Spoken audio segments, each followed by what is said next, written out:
Hi hello welcome back to Mitha's kitchen and lifestyle. ಸ್ನೇಹಿತರೆ, ಇವತ್ತಿನ recipe ಬಂದು ರವಾ ದೋಸೆ. ರವಾ ದೋಸೆ ಅಂದರೆ ಯಾರಿಗೆ ಇಷ್ಟ ಇಲ್ಲ ಹೇಳಿ? ಹಾಗಾದರೆ ನಾವು ಇನ್ನು ಮುಂದೆ ಹೋಟೆಲ್ಗೆ ಹೋಗೋದು ಬೇಡ. ಹಾಗಾದರೆ ಬನ್ನಿ ರೆಸಿಪಿಯನ್ನು ನೋಡಿಕೊಂಡು ಬರುವ. ಇಲ್ಲಿ ನಾನು 1 ಕಪ್ಪಿನಷ್ಟು ಅಕ್ಕಿ ಹಿಟ್ಟು ತಗೊಂಡಿದ್ದೇನೆ.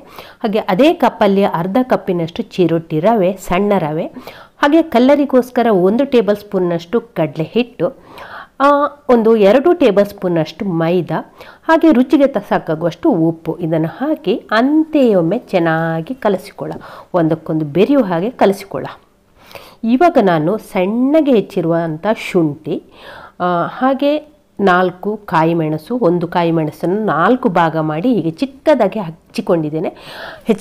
ಹೀಗೆ ಅದನ್ನು ಕೂಡ ಈಗ ಹಾಕ್ತಾಯಿದ್ದೇನೆ. ಹಾಗೆ ಕರಿಬೇವು, 1 ಟೀ ಸ್ಪೂನ್ನಷ್ಟು ಜೀರಿಗೆಯನ್ನು ಕೂಡ ಸೇರಿಸ್ತಾ ಇದ್ದೇನೆ. ಹಾಗೆ ಇಲ್ಲಿ ಚಿಕ್ಕದಾಗಿ ಕಟ್ ಮಾಡಿ ಇಟ್ಟುಕೊಂಡಂಥ ಕೊತ್ತಂಬರಿ ಸೊಪ್ಪು, ಇದನ್ನು ಕೂಡ ಹಾಕಿಕೊಂಡು ಹಿಟ್ಟಿಗೆ ಬೆರೆಸುವ. ಇವಾಗ ಇದಕ್ಕೆ ನಾನು 1 ಕಪ್ಪಿನಷ್ಟು ತಣ್ಣೀರನ್ನು ಹಾಕ್ತಾ ಇದ್ದೇನೆ.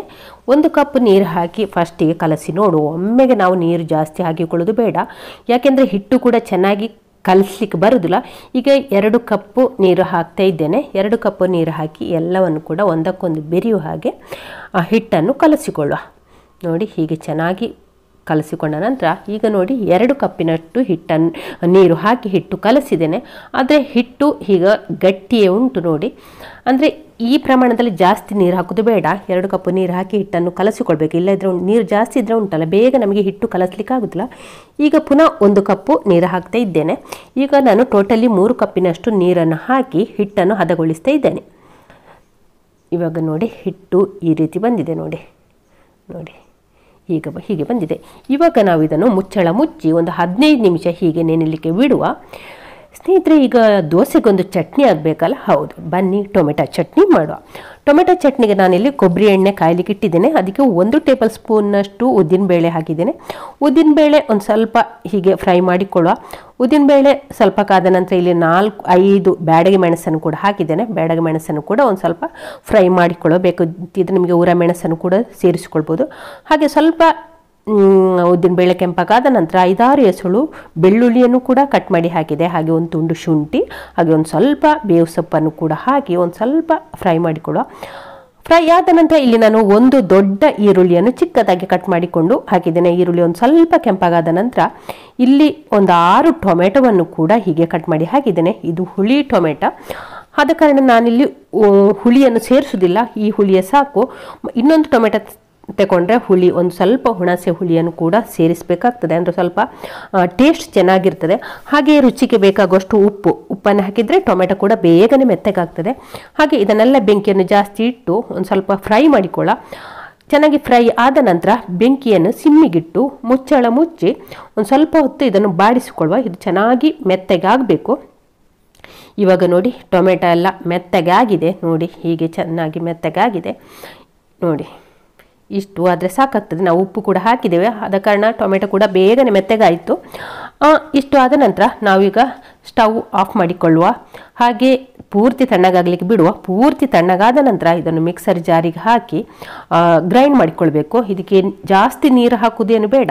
ಇಲ್ಲಿ ನೋಡಿ, ಬಣಲೆಯನ್ನು ತೊಳೆದಂಥ ನೀರನ್ನು ಇದಕ್ಕೆ ಹಾಕಿ ಗ್ರೈಂಡ್ ಮಾಡಿಕೊಳ್ಳುವ. ಹಾಗೆ ಇಲ್ಲಿ ಚಟ್ನಿ ಕೂಡ ನೋಡಿ, ಮುಚ್ಚಳ ಮುಚ್ಚಿ ಗ್ರೈಂಡ್ ಮಾಡುವ. ಹಾಗೆ ಗ್ರೈಂಡ್ ಆದ ಚಟ್ನಿಗೆ ಇಲ್ಲಿ ಒಂದು ಸಣ್ಣಕ್ಕೆ ಒಗ್ಗರಣೆ ಕೊಟ್ಟಿದ್ದೇನೆ. ತೆಂಗಿನಕಾಯಿ ಎಣ್ಣೆ, ತೆಂಗಿನ ಎಣ್ಣೆ, ಬೇವು ಸೊಪ್ಪು, ಉದ್ದಿನಬೇಳೆ, ಸಾಸಿವೆ ಹಾಕಿ ಒಂದು ಒಗ್ಗರಣೆ ಕೂಡ ಆಯಿತು. ಇವಾಗ 15 ನಿಮಿಷ ನಂತರ ನಮ್ಮ ಹಿಟ್ಟು ಯಾವ ರೀತಿ ಬಂದಿದೆ ನೋಡಿ. ಇಲ್ಲಿ ಹಿಟ್ಟೆಲ್ಲ ತಳಕ ಹೋಗಿ ನಿಂತಿದೆ, ಮೇಲೆ ನೀರು ನಿಂತಿದೆ. ಒಮ್ಮೆ ಚೆನ್ನಾಗಿ ಮಿಕ್ಸ್ ಮಾಡಿಕೊಳ್ಳುವ. ಇಲ್ಲಿ ಹಿಟ್ಟು ಸ್ವಲ್ಪ ಗಟ್ಟಿ ಅನಿಸಿದೆ. ಅದಕ್ಕೆ ಇಲ್ಲಿ ಒಂದು ಸ್ವಲ್ಪ ಇಂಗಿನ ನೀರನ್ನು ಕೂಡ ಹಾಕ್ತಾ ಇದ್ದೇನೆ. ನನ್ನ ಹತ್ರ ಹುಡಿ ಇಂಗು ಇರಲಿಲ್ಲ, ಆದ ಕಾರಣ ಇಂಗನ್ನು ಒಂದು ಹೆಸರುಗಾತ್ರ ಇಂಗನ್ನು ನೀರಲ್ಲಿ ನೆನೆ ಹಾಕಿ ಅದನ್ನು ಇಲ್ಲಿ ಸೇರಿಸ್ತಿದ್ದೇನೆ. ನಿಮ್ಮಲ್ಲಿ ಇಂಗಿನ ಪೌಡ್ರ್ ಇದ್ದರೆ ಅದನ್ನು ಸೇರಿಸ್ಕೊಳ್ಬೋದು. ಹಾಗೆ ಹಿಟ್ಟಿಗೆ ಇನ್ನೊಂದು ಸ್ವಲ್ಪ ನೀರು ಹಾಕಿ ನೋಡಿ, ಹಿಟ್ಟಿನ ಹದವನ್ನು ಈ ರೀತಿ ಮಾಡಿಕೊಂಡಿದ್ದೇನೆ ನೋಡಿ. ನೀರು ದೋಸೆಯ ಹದದಲ್ಲಿ ಉಂಟು ನೋಡಿ.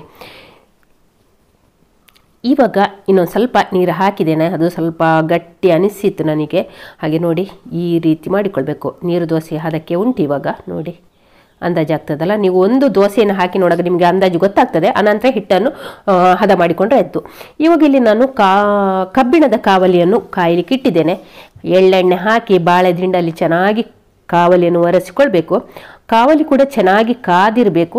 ಇವಾಗ ನನಗೆ ಸ್ನೇಹಿತರೆ ಹೋಟೆಲ್ನವರು ಹೇಳಿಕೊಟ್ಟ ಒಂದು ಟಿಪ್ಸ್ ಮತ್ತು ಟ್ರಿಕ್ಸ್ ಅಂದರೆ ಕಟ್ ಮಾಡಿ ಇಟ್ಟುಕೊಂಡ ಈರುಳ್ಳಿಯನ್ನು ನೀವು ಹಿಟ್ಟಿಗೆ ಹಾಕಬೇಡಿ, ಅದನ್ನು ನೀವು ಕಾವಲಿಗೆ ಹಾಕಿದರೆ ಟೇಸ್ಟ್ ಕೂಡ ಚೆನ್ನಾಗಿರ್ತದೆ, ಮತ್ತು ಹಿಟ್ಟು ಕೂಡ ದೋಸೆ ಹಿಟ್ಟು ಕೂಡ ಬೇಗನೆ ಎದ್ದು ಬರ್ತದೆ, ಚೆನ್ನಾಗಿ ನೀಟಾಗಿ ಎದ್ದು ಬರ್ತದೆ ಅಂತ ಹೇಳಿದರು.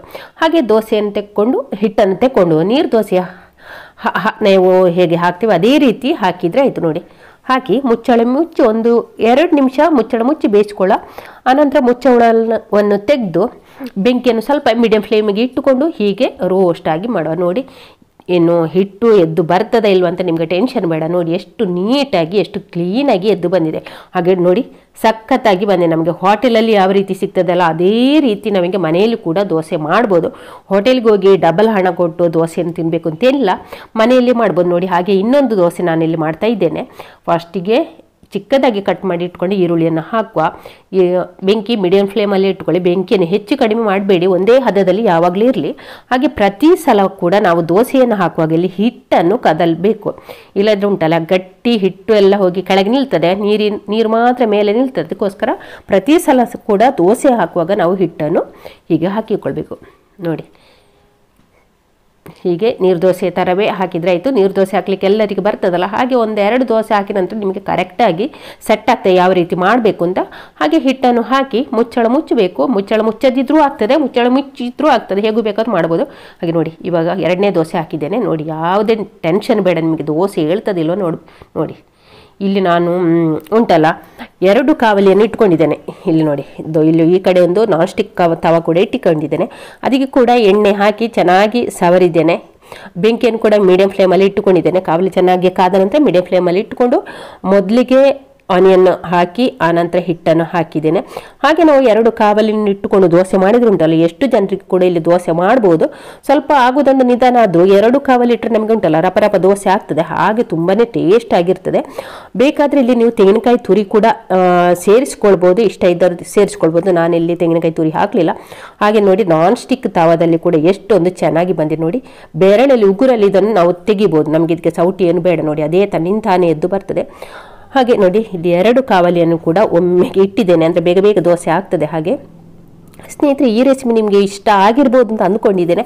ಹಾಗೆ ಇಷ್ಟ ಆದರೆ ಪ್ಲೀಸ್ ನೀವು ಕೂಡ ಒಂದ್ಸಲ ಟ್ರೈ ಮಾಡಿ, ಹಾಗೆ ಕಮೆಂಟಲ್ಲಿ ಹೇಳಿ. ಹಾಗೆ ನಾಳೆ ನಾವು ಬ್ಲಾಗ್ ಅಥವಾ ರೆಸಿಪಿಯೊಂದಿಗೆ ಸಿಗೋಣ. ಅಲ್ಲಿವರೆಗೆ take care, bye. Thank you ಸ್ನೇಹಿತರೆ. ಇದನ್ನು ನಾನು ಟೊಮೆಟೊ ಚಟ್ನಿಯೊಟ್ಟಿಗೆ ತಿಂತಾ ಇದ್ದೇನೆ, ಇಲ್ಲದ್ರೆ ಕಾಯಿ ಚಟ್ನಿ ಕೂಡ ತುಂಬಾ ಒಳ್ಳೆಯದಾಗ್ತದೆ. ಹಾಗೆ ನಾಳೆ ಸಿಗೋಣ ಸ್ನೇಹಿತರೆ. ಅಲ್ಲಿವರೆಗೆ ಟೇಕ್ ಕೇರ್, ಬಾಯ್.